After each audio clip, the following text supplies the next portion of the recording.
Bharatiya Janata party का मुख्यमंत्री बना है, यानी योगी आदित्यनाथ जब से उत्तर प्रदेश का मुख्यमंत्री बना है तब से जो है विशेष वर्ग के लोग तो SC ST OBC के लोगों पर अत्याचार कर ही रहे हैं, लेकिन उसके साथ साथ ही जो पुलिस में जो लोग बैठे हुए हैं, जो पुलिस का छोटे से छोटा भी कर्मचारी और बड़ा से बड़ा जो अधिकारी है, वो सब जिनकी सोच मनुवाद से ग्रसित है, जिनकी सोच पाखंडवाद से को बढ़ावा देने वाली है, जिनकी सोच जो है अंधविश्वास को परोसने वाली जो सोच है, और जो लोग जो जाति विशेष को से द्वेष रखते हैं, यानी जिन शूद्रों से जो हीन भावना से रखते हैं, जातिगत आधार पर, सामाजिक आधार पर जो इनसे द्वेष रखते हैं, उन लोगों के साथ में वो लोग भी गाए बगाए अत्याचार करते हैं, क्योंकि उन्हें जो है पुलिस को विशेष अधिकार प्राप्त है कि वो किसी को चाहे जब चाहे जैसे उठा ले। ऐसा कहीं कुछ नहीं है, ऐसा हमारे लोग मानते हैं। तो मैं यहाँ बताती हूँ कि हम लोग जो है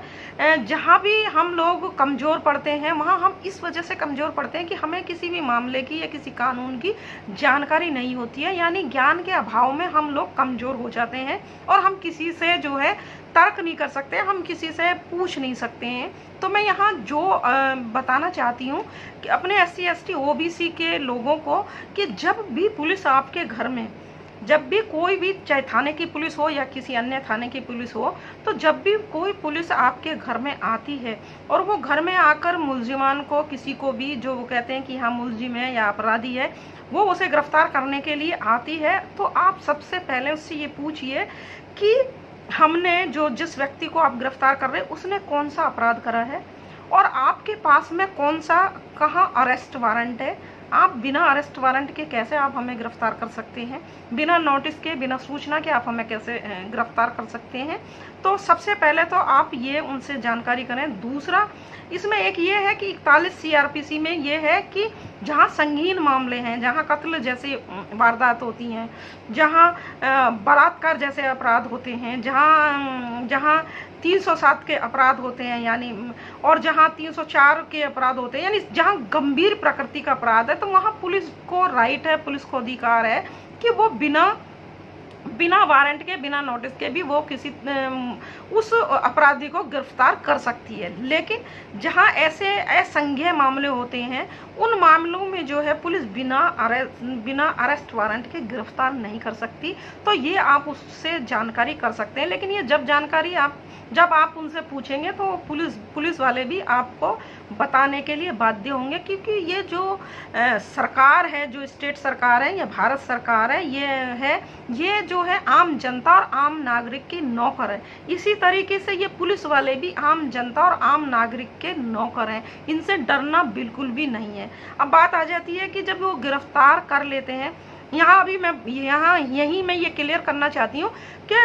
पुलिस वाले जो है हमारे SC ST OBC के उन लोगों को भी गिरफ्तार कर लेती है, उन्हें भी घर से उठा कर ले जाती है जिनका कोई अपराध नहीं होता है और जिनका किसी भी घटना से, किसी भी मामले में दूर का भी वो नहीं होता है। तो वहाँ आप उससे ये पूछे कि आप मेरे खिलाफ जो FIR है, मुझे किस उसमें धारा में ले जा रहे हैं, किस थाने के अंदर मैंने जो है अपराध करा है, वो सारी चीज़ें आप बताएं। और साथ के साथ ही वहाँ जो है अरेस्टिंग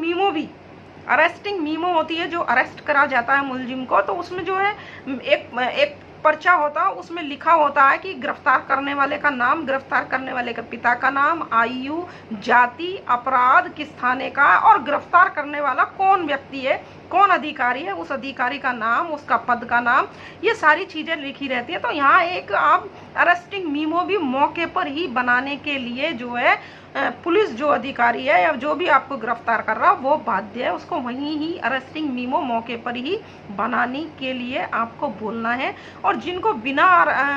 अपराध के जो गिरफ्तार कर लेते हैं उनसे और वो आपको थाने में ले जाकर 2-2, 4-4 दिन बैठा लेते हैं। तो यहाँ सबसे पहले आप जब कहें उनसे कि मुझे आप गिरफ्तार करके लाए हैं 12 घंटे में, 41B CRPC में ये है कि 12 घंटे के बीच में आपके परिवार वालों को या आपके रिश्तेदार को या आप जिसको चाहते हैं उसको वो सूचना देंगे कि हमने जो है फला व्यक्ति को गिरफ्तार कर लिया, आप इस थाने में वो निरुद्ध है, इस धारा में वो निरोध है या इस अपराध संख्या में वो बंद किया गया। तो 12 घंटे में सूचना देना अनिवार्य है, ये आपको जानकारी होनी चाहिए। फिर आ जाती है जब वो आपसे पूछताछ करें, हर तरीके से जो पूछताछ करें कि, तो तब उसमें आपने देखा होगा कि फिल्मों में एक अपराधी जो है फिल्मों में दिखाया जाता कि अपराधी होता है, अपराधी को पुलिस जो है गिरफ्तार कर लेती है और थाने में ले आती है, और थाने में जो है दरोगा या कोई इंस्पेक्टर या कोई कांस्टेबल उससे पूछताछ करने जैसे ही शुरू करता है तो वह कहता है कि मैं कुछ नहीं बताऊंगा, जो भी बताऊंगा मैं अपने वकील के सामने बताऊंगा, मेरे वकील को बुला लिया जाए, और वो बड़े रौब से कहता। तो वो 41D में है, 41D में लिखा हुआ है कि आप अपने वकील से मिलने के लिए पुलिस को बाध्य कर सकते हैं, अपने वहाँ थाने में आप वकील को बुला सकते हैं और उनकी जानकारी में आप उनको बता सकते हैं। तो यहाँ 41D में आपको ये जानकारी भी होनी चाहिए कि मैं जब सारी चीज़ें बताऊंगा या जब जो भी घटना है जो भी कुछ है तब बताऊंगा जब मेरे वकील आ जाएंगे। तो ये आपको जानकारी होनी चाहिए 41D में। अब बात आ जाती है कि जब आपके ऊपर केस लगा दिया या केस है तो आपको जो है 57 CRPC में 57 CRPC में आपको जो है 24 घंटे के बीच में ही कोर्ट में पेश करना बहुत जरूरी है। अगर वो 24 घंटे में पेश नहीं करते हैं तो आप अपने जो आपके जानने वाले हैं, मिलने वाले हैं, वहाँ तुरंत सुप्रीम कोर्ट में, हाई कोर्ट में SSP को और कमिश्नर को और CO को सबको आप टेलीग्राम कर सकते हैं कि ये मुझे इतने घंटे से, इतने दिन से मुझे बिठा रखा है, और SSP के यहाँ या DM के यहाँ या पुलिस कमिश्नर के यहाँ आप 20, 30, 50 लोग जाकर वहाँ धरना दे सकते हैं, कह सकते हैं, प्रदर्शन कर सकते हैं कि हमारे बच्चे को 4 दिन से या 6 दिन से उठाया हुआ है लेकिन हमारे बच्चे का कोई चालान नहीं कर रहे हैं। अगर आपके ऊपर कोई अपराध है तो आपका चालान कर दिया जाएगा, और आप अपराधी नहीं है तो आपको तुरंत छोड़ दिया जाएगा। उसके बाद में भी अगर आपके ऊपर अपराध नहीं है तो आप उसके खिलाफ भी कार्रवाई कर सकते हैं पुलिस में। वो एक रूलिंग है जो है स्टेट वर्सेस वेस्ट बंगाल की है। तो वो अब बात आ जाता है कि जब पुलिस जो है गिरफ्तार, हालांकि इसमें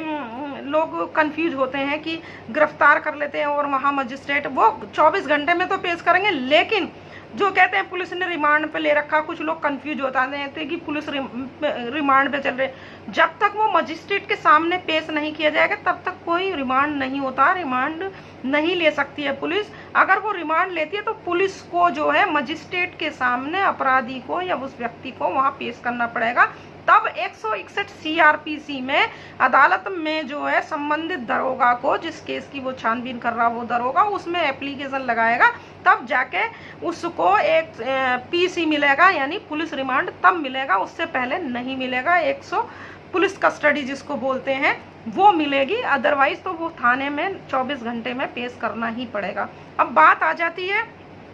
कि जब मुलजिमान को गिरफ्तार करते हैं तो क्या उसके साथ में जो है पुलिस मारपीट कर सकती है, गाली गलौज दे सकती है, अश्लील भाषा का प्रयोग कर सकती है या काफ़ी बल का प्रयोग कर सकती है। तो मैं यहाँ ये बताना चाहती हूँ कि 46 CRPC में जो है वो पुलिस जो है उतना ही आवश्यक बल ही, उसमें लिखा हुआ आवश्यक बल उतना ही प्रयोग कर सकती है कि वो जो है जब तक वो सरेंडर ना करे, जब तक ये ना कह दे कि मैं आपकी कस्टडी में हूँ, और तब तक ही वो बल में, लेकिन उस बल में ना मारपीट है, ना गाली गलौच है, ना अभद्र भाषा है, ना अश्लील गालियाँ हैं, किसी भी तरीके का वो नहीं कर सकती है। कि अगर मामला कोई संगीन नहीं है, हत्या जैसा अपराध कोई नहीं है। अब गिरफ्तार करने के बाद में जिस अपराधी को गिरफ्तार किया जाता है या जिस उसको गिरफ्तार किया जाता है उसमें 53 में लिखा हुआ है, 53A में CRPC में, कि उसका मेडिकल होना बहुत ज़रूरी है। और मेडिकल, हालांकि वैसे तो पुलिस जो है 99% जो है पुलिस जो जिसको भी व्यक्ति को वो गिरफ्तार करती है तो थाने में से ले जाने के बाद में जो है मेडिकल कराती है, और फिर मजिस्ट्रेट के पास जो भेजा जाता है तो मेडिकल कराने के बाद ही मजिस्ट्रेट के यहाँ भेजा जाता है, नहीं तो अदालत में भेजा जाता है। लेकिन 1% अगर आपका मेडिकल नहीं होता तो आप मजिस्ट्रेट के यहाँ भी एप्लीकेशन लगा के, आपके अगर शरीर में कहीं चोटें आई हैं, कहीं कुछ आई हैं, तो आप 54 CRPC में भी आप वो एप्लीकेशन वो मजिस्ट्रेट के यहाँ लगा सकते हैं कि मेरे गले में दर्द है, या मेरे पैर में चोट है, या मेरे सर में चोट है, या कहीं भी कोई भी चोट है,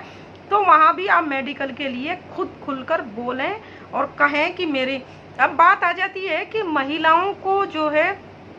अरेस्ट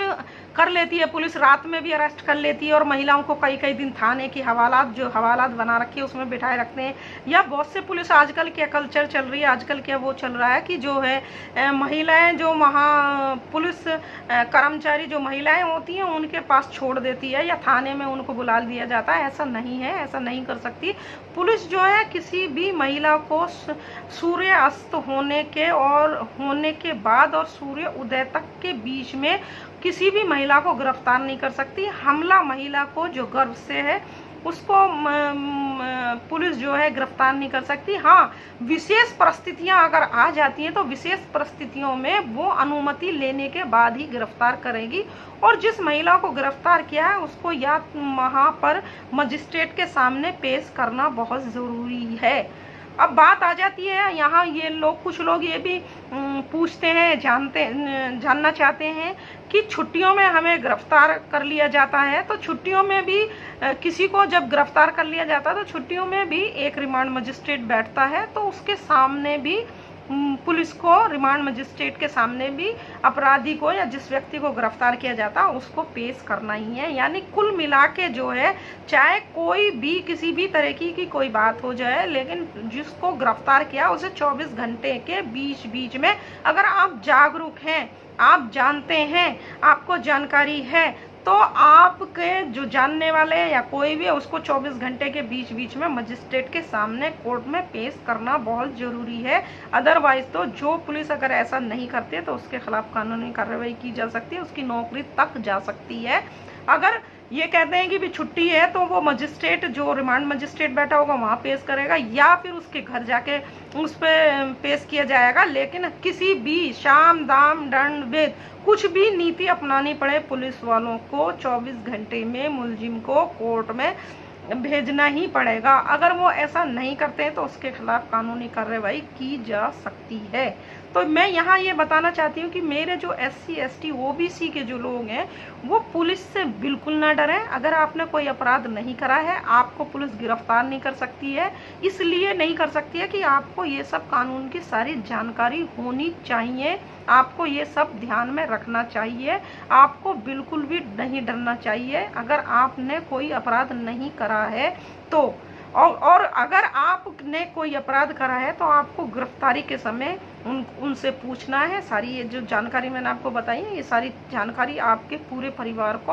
होनी चाहिए। हर SC ST OBC के लोगों को ये जानकारी होनी चाहिए, क्योंकि अभी ये चलन चल रहा है इस सरकार में कि चाहे हमारे SC ST OBC के लोग कोई अपराध करें या ना करें, लेकिन उन्हें पुलिस जो जबरदस्ती उठाकर ले जाती है। और हाँ, मैं यहाँ एक बात और कहना चाहती हूँ कि अगर कोई ऐसा पुलिस वाला कोई किसी के साथ मारपीट करता है, कुछ करता है, तो आप चुपचाप उसकी वीडियो भी आप बना सकते हैं। दूसरा, अगर वो विदाउट यूनिफॉर्म है, बिना ड्रेस के भी आपको गिरफ्तार नहीं कर सकता, इसलिए उसको वर्दी में होना बहुत ज़रूरी है। तो आप यहाँ वीडियो भी बना सकते हैं और उस वीडियो को आप संभाल के रखें और उस वीडियो को मजिस्ट्रेट के सामने पेश करें और मीडिया में पेश करें, प्रेस कॉन्फ्रेंस करें और बड़े उच्च अधिकारियों के पास जाएं कि हमारे साथ इस तरीके का व्यवहार किया जा रहा है, और उच्च अधिकारियों के पास जाएं, अदालत में शरण लें, वकीलों से सलाह लें और पुलिस से बिल्कुल भी किसी तरीके से अपने साथ नाजायज़ी नहीं होनी चाहिए। अगर आपने कोई अपराध नहीं किया है